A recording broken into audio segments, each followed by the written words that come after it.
Prosseguindo no estudo da hermenêutica teológica, estamos na lição 5, capítulo 7 do material didático, que diz alguns perigos na interpretação das Escrituras. Número 1, interpretações arbitrárias. Certo pastor, defendendo a obrigatoriedade do uso do chapéu literal, pelos obreiros da igreja, se utilizou de Daniel 3:21, que diz: então aqueles homens foram atados com as suas capas e seus calções e seus chapéus e suas vestes, e foram lançados dentro do forno de fogo ardente. Esta foi uma interpretação arbitrária. Ele queria que os irmãos utilizassem chapéus, o que era moda naquela época, e assim ele falou: se aqueles homens de Deus usavam chapéus, nós também devemos usar. Até se ele usasse, podemos usar, mas quando ele colocou como uma regra, devemos usar, e isso era fato nessa igreja, eu conheci essa igreja, então ele estabeleceu como uma regra, uma doutrina fundamental: um obreiro que chegasse sem chapéu, ele não recebia nem oportunidade na igreja. O comentário diz: e assim se tornou obrigatório os obreiros do campo que ele presidia utilizar chapéus. Não houve uma discussão sobre o assunto, ele simplesmente impôs, porque se fosse discutir o assunto, veriam que o próprio versículo fala de vestimentas que ele não adotou, tais como suas capas e seus calções. Se este texto deve ser usado para estabelecer doutrina, deveria usar todo o texto, mas apenas uma parte do versículo lhe era útil. Ou seja, então deveria ser obrigado, deveria ter sido determinado que todos usassem chapéus, capas e calções. Número 2, ponto de vista especulativo. Certa vez um pregador, explicando o uso do azeite e do vinho, em Lucas 10:34, que diz: e aproximando-se, atou-lhe as feridas, aplicando-lhes azeite e vinho, e pondo-o sobre a sua cavalgadura, levou-o para uma estalagem e cuidou dele. O pregador especulou, dizendo que o azeite foi usado para ungir as feridas, e o vinho foi dado para o homem beber e assim ficar anestesiado, eu botei até entre aspas, e não sentir as dores da ferida. Na verdade, o vinho era usado para limpar feridas e o azeite, ele é um anti-inflamatório. Ou seja, essa é a especulação pura. Ele não conhecia como os antigos usavam o azeite, como os antigos usavam o vinho. Então, estudando história, dos povos antigos, eles não tinham os recursos que nós temos hoje, metiolate, outras coisas, anti-inflamatórios. Então, o que eles usavam para limpar uma ferida? Eles usavam vinho, lançavam vinho na ferida para poder limpar a ferida. E depois botavam azeite. Azeite é um anti-inflamatório natural. Então, foi essa a prática que ele utilizou, E não eram só israelitas que utilizavam. Ali no caso era um israelita, Mas aquele samaritano usou uma prática que era comum no mundo antigo. Então, se fosse um cananeu, também usaria o azeite e o vinho. E o cananeu, seguidor de Baal, não ia fazer uma oração, não ia ungir a ferida com azeite, porque eles não tinham essa prática. Mas isso era uma prática natural. Um indivíduo que, naquela época, podemos dizer que não existia ateu, todos acreditavam em algum Deus, ou no Deus verdadeiro ou em falsos deuses, mas acreditavam, Mas vamos colocar, até um ateu que viva hoje no local do interior, essa prática ainda é comum para alguns. Ele não tem todos os recursos de uma farmácia, então se alguém se feriu, como é que ele vai limpar a ferida? Ele usa o sistema antigo, usa vinho. E para que essa ferida não venha a inflamar, ele usa azeite. Isso é uma prática natural. Ou seja, a pessoa pegou e criou uma história, né? E essa de dar o vinho para a pessoa dar uma talagada e assim ficar anestesiado é uma heresia cômica, né? A de ungir com azeite é uma heresia que não chega a ser cômica, né? Mas a do vinho é cômica. Número 3, opiniões pessoais.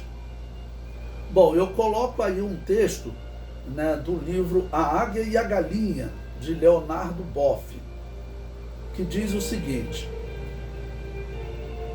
ler significa reler e compreender, interpretar. Né? Então, quando você lê alguma coisa, você tem que reler para compreender e interpretar. Cada um lê com os olhos que tem, interpreta a partir de onde os pés pisam. Todo ponto de vista é a vista de um ponto. Para entender como alguém lê, é necessário saber como são seus olhos e qual é sua visão de mundo. Isso faz da leitura sempre uma releitura. A cabeça pensa a partir de onde os pés pisam. Para compreender, é essencial conhecer o lugar social de quem olha.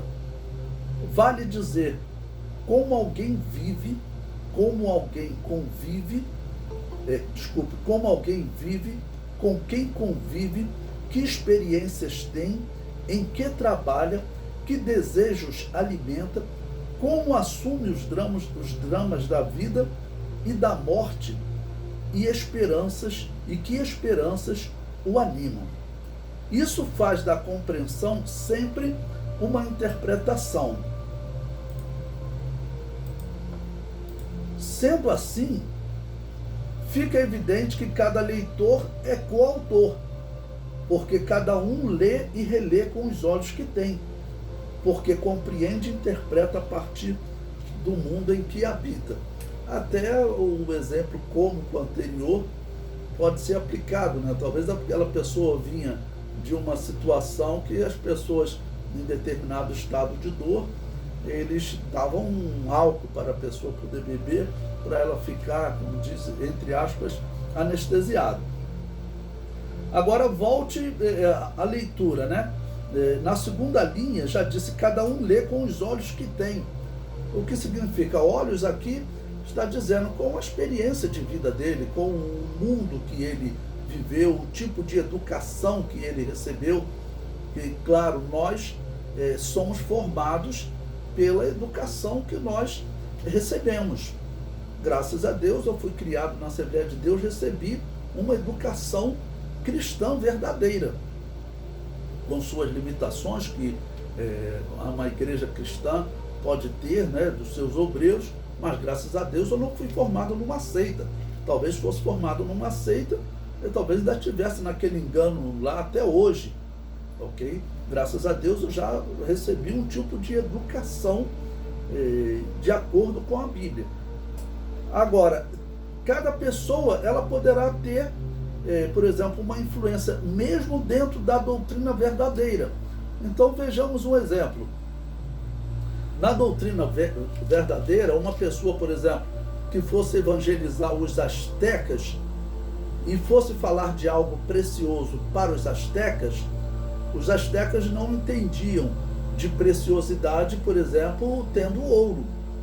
Eles foram educados como entender, né, de preciosidade como a bebida especial que eles tinham, que era a bebida feita do cacau, o chocolate. Então, para eles, a coisa mais preciosa que tinha era o cacau. Eles não faziam negócio com ouro.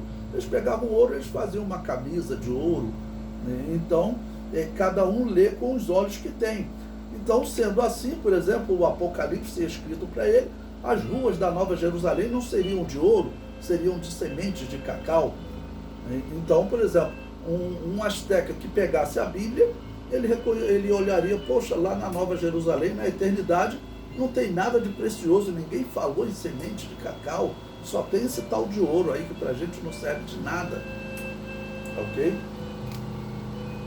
E aí prossegue, né, na quarta linha, todo ponto de vista é a vista de um ponto, né? Ou seja, eu tenho o meu ponto de vista, a outra pessoa vai ter o seu outro ponto de vista. É claro que existe um ponto de vista verdadeiro, mas todos colocam os seus pontos de vista, né, e acreditam naquele ponto de vista. Nós devemos confrontar os pontos de vista para chegar a um ponto de vista verdadeiro. É isso que o cristão faz, né, com os pontos de vista existentes em relação à Bíblia Sagrada, para nós chegarmos, essa é a interpretação verdadeira. Mas, isoladamente, cada ponto de vista é a vista de um ponto, ou seja, do ponto que a pessoa está, da visão que o intérprete tem. Para entender como alguém lê, é necessário saber como são seus olhos e qual é a sua visão de mundo. Hoje é muito usado, né, cosmovisão ou visão de mundo. Qual é a visão de mundo daquela pessoa? Isso vai influenciar, claro, na interpretação que ela vai ter da leitura do texto. O comentário prossegue o texto, né? Isso faz da leitura sempre uma releitura. Ou seja, eu faço uma leitura hoje. A pessoa que for fazer uma leitura daqui a 30 anos, já vai ser uma releitura, porque ele já foi formado de uma maneira diferente. A cabeça pensa a partir de onde os pés pisam, falando da influência de onde a pessoa foi formada. Para compreender, é essencial conhecer o lugar social de quem olha.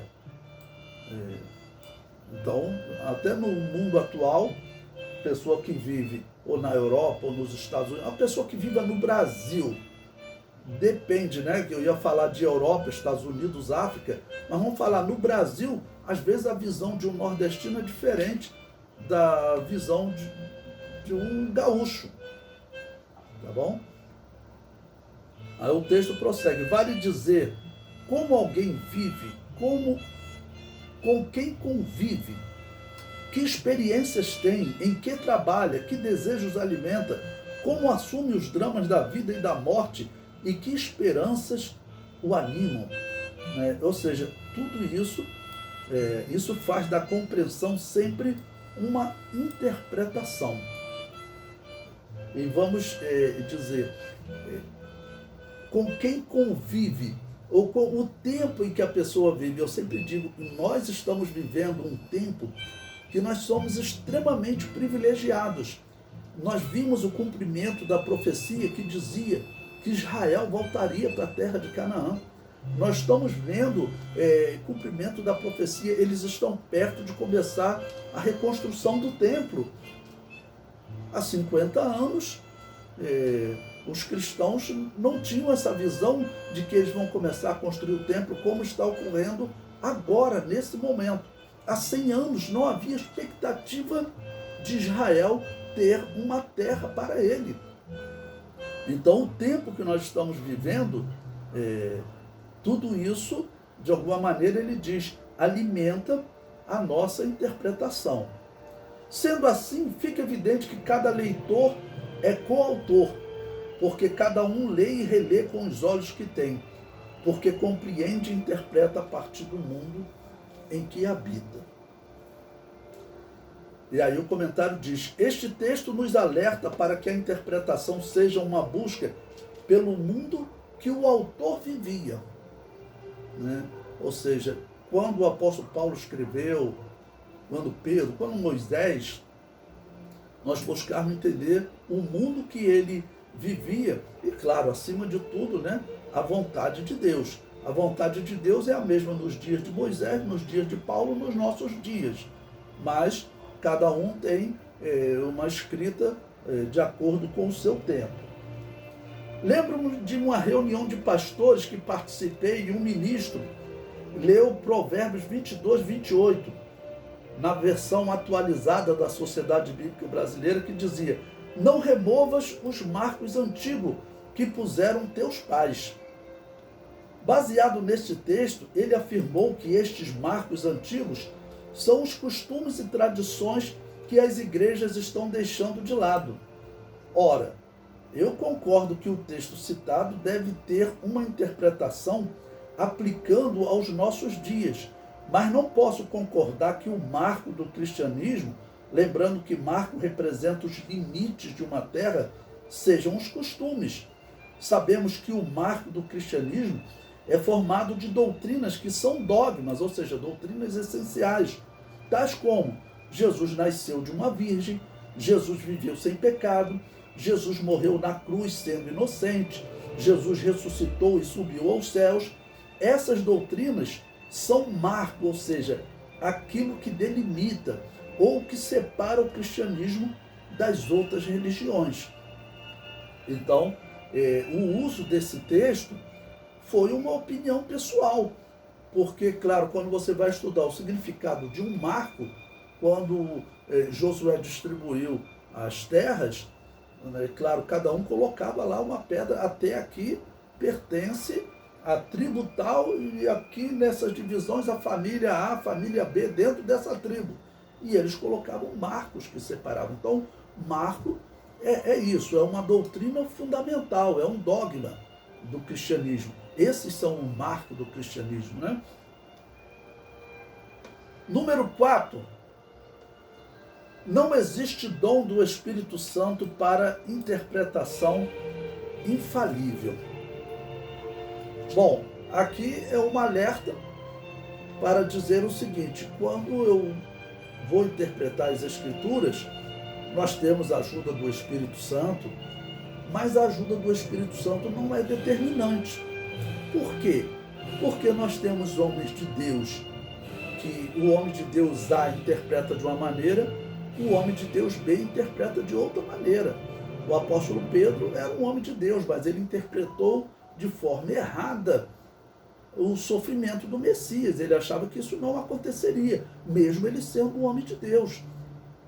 O apóstolo Pedro, sendo um homem de Deus, ele ainda interpretava erradamente o comportamento que ele deveria ter em relação a judeus e gentios. O apóstolo Paulo teve que repreendê-lo.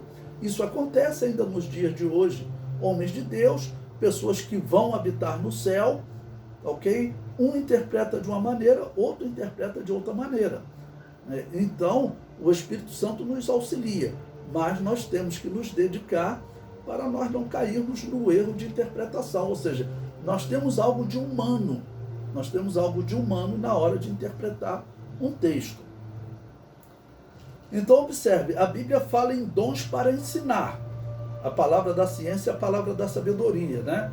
1 Coríntios 12, 8 diz: porque a um pelo Espírito é dada a palavra da sabedoria, e a outro pelo mesmo Espírito a palavra da ciência ou do conhecimento. Ou seja, a palavra da sabedoria, a palavra do conhecimento. Prossegue: e dons para operações sobrenaturais, fé, dons de curar, operações de maravilhas, profecia, discernimento de espírito, variedade de línguas e interpretações das línguas, né? Como está no versículo 9 e 10 do capítulo 12. Vamos ler esses dois versículos. Veja, o versículo 9. E a outro pelo mesmo Espírito a fé, e a outro pelo mesmo Espírito os dons de curar, e a outro a operação de maravilhas, e a outro a profecia, e a outro o dom de discernir os espíritos, e a outro a variedade de línguas, e a outro a interpretação das línguas. Mas não existe dom que garanta uma interpretação fidedigna das Escrituras. Para interpretar a Bíblia corretamente, o cristão deve seguir as regras da hermenêutica. É claro que aqui eu não estou dizendo que o Espírito Santo não auxilia. É claro que o Espírito Santo, ele auxilia. Mas nós temos que concordar que a ação dele não é determinante, já que nós temos homens de Deus que, no tempo da Bíblia, interpretaram de maneiras diferentes, como Paulo e Pedro, né?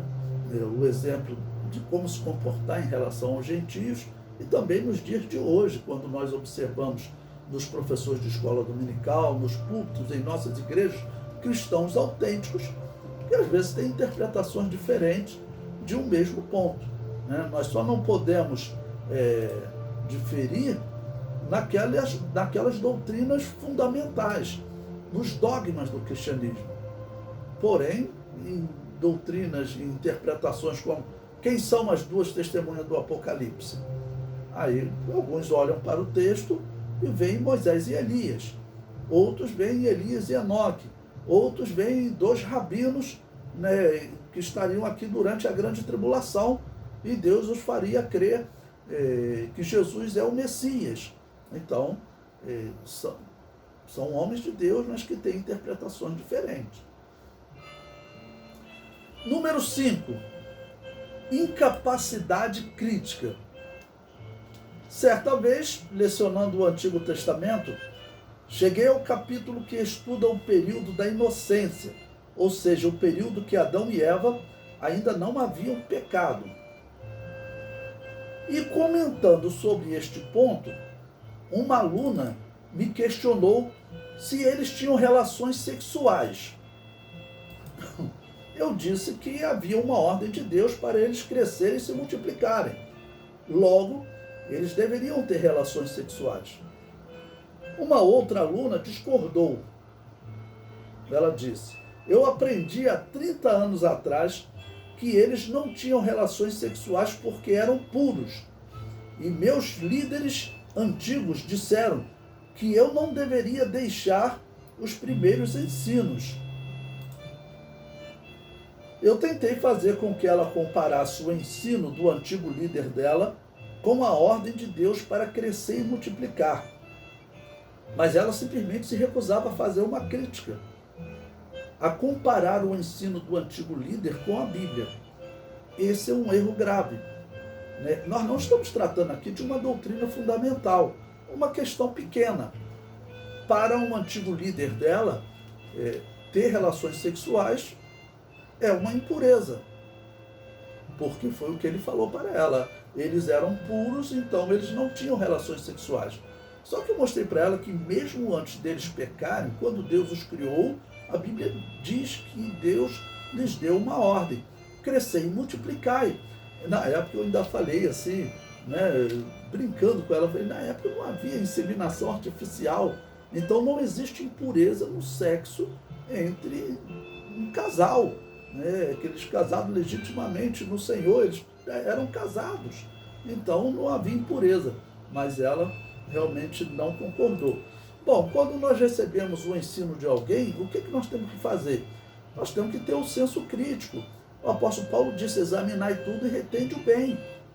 Então, mesmo a palavra de um pastor, que é um homem de Deus, então, como eu disse, homens de Deus têm interpretações diferentes. Então, nós temos que ter um senso crítico, analisar, porque os homens de Deus também podem errar. Se ela fosse uma ovelha do apóstolo Pedro, o apóstolo Pedro teve um momento de ter um comportamento de discriminar os gentios. Então, o que ela faria? Sairia ensinando que os judeus deveriam se apartar dos gentios? Ou seja, já tinha que ter um senso crítico. O apóstolo Pedro é um homem de Deus, mas nesse ponto ele está errado. Número 6. Justificativas infundadas. Eu fui criado com este ensino e tenho que defendê-lo. Alguns dizem isso, né?